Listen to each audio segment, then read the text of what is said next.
નમસ્કાર દર્શક મિત્રો, હું છું દીપ ઇટાલિયા, બીએસસી એગ્રી ગ્રેજ્યુએટ અને કૃષિવેદ ચેનલની અંદર આપ સૌનું હાર્દિક સ્વાગત કરું છું. વાલા દર્શક મિત્રો, આજે મગફળીનું ઘણું બધું વાવેતર થયું છે અને આપણે તેની અંદર ઘણું બધું નિંદામણ પણ ઉગી આવશે. તો તેનું નિંદામણનો આપણે નાશ કરવા માટે કેવા પ્રકારની દવા છાંટવી તેના વિશે આપણે ચર્ચા કરીએ. વાલા દર્શક મિત્રો, ઘણા બધા ખેડૂત મિત્રો છે એ શરૂઆતના પીરિયડની અંદર, એટલે કે જ્યારે મગફળીની વાવણી થઈ જાય અને મગફળી હજી ઉગી નથી આવી તે સમયે શરૂઆતના પીરિયડની અંદર જ આપણે જે ક્યારા હોય છે તો આ ક્યારાની અંદર નિંદામણ નાશકનો અગાઉથી છંટકાવ કરતા હોય છે, જેથી કરીને જે ખડ ઉગ્યું નથી તો આનો આપણે ઉગવા પણ દેવું નથી. તો તેનો આપણે જો નિંદામણ નાશકનો છંટકાવ કરીએ તો 1 મહિના સુધી રાહત રહેતી હોય છે. તો આવા પ્રકારની જે દવા આવે છે તો તેની અંદર કેવી રીતે આપણે કેવું રીતે નિયંત્રણ કરવું તેની વિશે જોઈએ. તો વાલા દર્શક મિત્રો, મગફળીનો પાક છે એના જે પર્ણ છે તો મગફળીના પાન છે એ ગોળ પર્ણવાળા હોય છે. તો વાલા દર્શક મિત્રો, શરૂઆતના પીરિયડની અંદર જો આપણે ગોળ પર્ણવાળા નિંદામણ નાશકનો છંટકાવ કરી દઈએ તો 1 મહિના સુધી આ ગોળ પર્ણવાળા જે ખડ છે એ ઉગવાના નથી અને આપણે 1 મહિના સુધી રાહત રહેતી હોય છે. અને સાથે સાથે મગફળીનો જે પાક છે એ 1 મહિનામાં વૃદ્ધિ સારા પ્રમાણમાં થઈ જતી હોય છે, જેથી કરીને પાછળના પીડિયરની અંદર પણ ખડ ઉગવા દેતું નથી.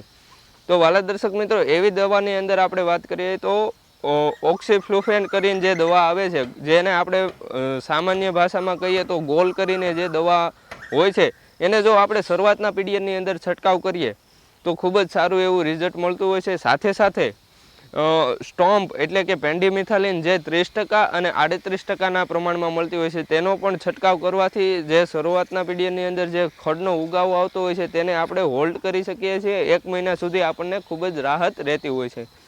તો મેં કીધું એ પ્રમાણે સ્ટોમ્પ અને ગોલનો જો આપણે સાથે છંટકાવ કરીએ તો આપણને 1 મહિના સુધી નિંદામણની અંદર ખૂબ જ રાહત રહેતી હોય છે. ત્યારબાદ આપણે વાત કરીએ જેને મગફળી 15થી 20 દિવસની થઈ ગઈ હોય અને સાથે સાથે નિંદામણ નાશકનો જો છંટકાવ કરવાનો મેળ ન પડ્યો હોય તો માર્કેટની અંદર આપણે વાત કરીએ એ પ્રમાણે જેમ ઘઉંની અંદર સ્પેસિફિક નિંદામણ નાશક આવે છે, એમ જ આપણે મગફળી છે એ પાકની અંદર પણ સ્પેસિફિક નિંદામણ નાશક મળતી હોય છે. તો વાલા દર્શક મિત્રો, એમાં આપણે વાત કરીએ તો 15થી 20 દિવસનું જે ખડ થઈ ચૂક્યું છે તો આની ઉપર આપણે જો નિંદામણ નાશકનો છંટકાવ કરીએ તો એ પણ બળી જતું હોય છે. તો તેની અંદર આપણે સ્પેસિફિક દવાની વાત કરીએ તો પ્રોપોક્વિઝેલોફોપ કરીને જે 2.5%ના પ્રમાણમાં આવે છે અને સાથે ઇમેજી પાઇપર કરીને જે દવા આવે છે એ 3.75% વાળીમાં આવતી હોય છે. આવી દવાનો જો આપણે છંટકાવ કરીએ તો જે ખડ ઉગી ચૂક્યું છે તો તેનો ખૂબ જ સારો એવો નિયંત્રણ કરી શકીએ છીએ. સાથે સાથે આપણે વાત કરીએ કે આપણે સ્પેસિફિક દવા નથી છાંટવી અને માનો કે આપણે ખેતર છે એની અંદર ગોળ પર્ણવાળા જે ખડ છે એ નથી ઉગ્યા અથવા તો ઉગ્યા છે તો નહિવત પ્રમાણમાં ઉગ્યા છે, તો આપણે કેવા પ્રકારની દવા માળવી?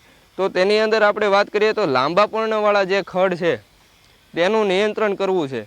તો તેની માટે માર્કેટની અંદર આપણે નિંદામણ નાશક તરીકે ક્વિઝેલોફોપ ઇથાઇલ કરીને 10%ના પ્રમાણમાં મળે છે. આવી દવાનો જો આપણે છંટકાવ કરીએ તો વાલા દર્શક મિત્રો, ખૂબ જ સારું એવું પરિણામ મળતું હોય છે અને માર્કેટની અંદર ટર્ગા કરીને જે આ દવા મળે છે આનું ખૂબ જ સારું પરિણામ છે અને નિંદામણ પણ આપણે સારી રીતે એનો નાશ કરી શકીએ છીએ. તો વાલા દર્શક મિત્રો, આવા અવનવા વિડીયો જોવા માટે આપણી જે કૃષિવેદ ચેનલ છે એને સબસ્ક્રાઈબ કરો, લાઇક કરો, શેર કરો. અસ્તુ. જય હિન્દ, જય ભારત, જય જવાન, જય કિસાન.